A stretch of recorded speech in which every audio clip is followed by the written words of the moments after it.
Hi guys, வாங்க. இப்போ போன வீடியோவில் வெயிட் லாஸ்க்கு என்னென்ன பண்ணணும் அப்படிங்கிறத ஸ்டார்ட் பண்ணியிருந்தோம் இல்லையா? அதோட தொடர்ச்சி தான் இது. இதில் என்ன நான் சொல்ல போகிறேன்னா, நான் சொன்ன மாதிரி நீங்கள் டாக்டர்கிட்ட போய் கேட்டு வந்திருந்தீங்கன்னா, உங்களோடது எல்லாமே வந்து கலெக்ட் பண்ணியிருப்பீங்க. நீங்கள் எவ்வளோ வெயிட் இருக்கீங்க, ஹைட் இருக்கீங்க, அதோட நீங்கள் எவ்வளோ வெயிட் குறைக்கணும் அப்படிங்கிறத நீங்கள் பார்த்துருப்பீங்க. நான் போன வீடியோவில் சொன்னேன் இல்லையா, எனக்கு என்ன ஏஜ் ஆகுது, என்ன ஏதுன்னு மறுபடியும் சொல்கிறேன். எனக்கு 37 வயசு ஆகுது. நான் வந்து இப்போ 71 கிலோ இருக்கேன். சரிங்களா? 71 கிலோ இருக்கேன். என்ன டாக்டர் வந்து கிட்டத்தட்ட என்னைய 52 கிலோ வர வரைக்கும் குறைக்க சொல்லியிருக்காங்க. 52 to 55க்குள்ளே வந்தால் போதும்னு சொல்லியிருக்காங்க. ஓகேங்களா? இப்போ நான் மீதி இருக்கிற வெயிட் எல்லாம் நான் குறைக்கணும் இல்லையா? கிட்டத்தட்ட வந்து நமக்கு 20 கிலோ கிட்ட நம்ம குறைக்கிறோம் இல்லையா? 20 to 18 கிலோ பக்கமாக குறைக்கணும். அப்போ இதை குறைக்கிறதுக்கு எவ்வளோ நாள் ஆகும்? கண்டிப்பாக ஒரு 6 months to 8 months வந்து நான் கஷ்டப்படணும். ஆனால் வந்து ஃபர்ஸ்ட் நீங்கள் வந்து என்ன பண்ணணும்னா, நீங்கள் இதெல்லாம் கேட்டுட்டு வந்துட்டீங்க. ஃபர்ஸ்ட் கன்சிஸ்டன்சியாக நீங்கள் இருக்கணும். மைண்டு வந்து நீங்கள் கான்சன்ட்ரேட் பண்ணி நீங்கள் வந்து ஒரு இதுதான் பண்ண போகிறேன் நான், இது கண்டிப்பாக என்னால் செய்ய முடியும் அப்படிங்கிற ஒரு கவனமும் ஒரு வெறி இருக்கணும் உங்களுக்கு. அப்போ தான் நீங்கள் பண்ண முடியும்.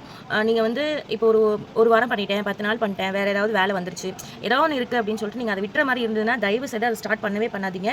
ஏன்னா திரும்பவும் உங்களுக்கு வெயிட் அதிகமாக வாய்ப்பு இருக்குது. சரியா? அதனால் அந்த தப்பை மட்டும் பண்ணவே பண்ணாதீங்க. நீங்கள் என்ன பண்ணணும்னா, நீங்கள் எல்லாமே டாக்டர்கிட்ட கன்சல்ட் பண்ணிட்டு வந்துட்டு உங்களோட ஒர்க்கை ஃபஸ்ட்டு ஒரு லைன் பண்ணுங்கள். நான் காலையில் எழுந்திரிச்சோன்னே நான் இந்த வேலை செய்வேன், சமைக்கணும், தண்ணி குடிக்கணும், இந்த மாதிரி துணி துவைக்கிற வேலை இருக்கும்.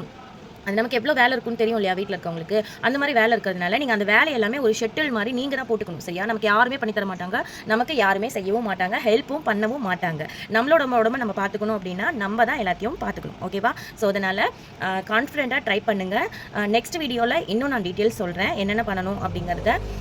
ஏன்னா நமக்கு இன்ஸ்டாவில் பார்த்தீங்கன்னா 3 minutes மட்டும்தான் நம்ம வந்து வீடியோஸ் அப்லோட் பண்ண முடியும். ஸோ அதனால தான் நான் வந்து இந்த டைமுக்குள்ளே நான் இந்த வீடியோ பேச முடிகிற அளவுக்கு பேசி முடிக்கிறேன். நெக்ஸ்ட் வீடியோவில் உங்களுக்கு இன்னும் நான் டீட்டெயிலாக சொல்கிறேன். என்னோட வந்து நீங்கள் இது ஃபுல்லாக பார்க்கணும் அப்படின்னா நீங்கள் யூடியூப் சேனலில் போய் நீங்கள் வந்துட்டு பார்த்துக்கலாம். நம்மளோட YouTube channel Sam Mithila videos moments தான். நீங்கள் சேனலில் போய் பார்த்துக்கலாம். ஓகே, பாய்.